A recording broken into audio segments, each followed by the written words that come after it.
Hi, I'm Craig with ApplianceVideo.com. Today, we will be taking a look at the PCB user interface on the Samsung ActiveWash top-load washing machine.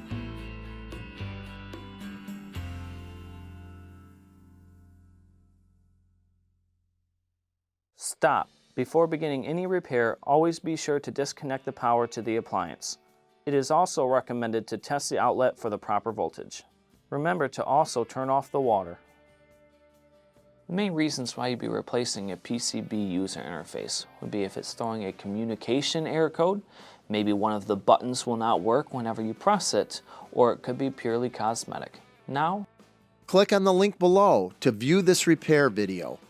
ApplianceVideo.com guides you step by step, giving you the confidence to avoid recalls and callbacks, also saving time on repairs.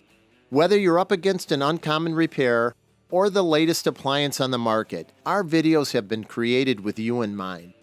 Our growing library of videos have been produced using our factory-certified technicians who have extensive infield experience over the past 30 years. ApplianceVideo.com provides high-quality repair videos that anyone can follow, regardless of their skill level. We are here to help. Click on the link below to view this repair video and let us help you do it right the first time.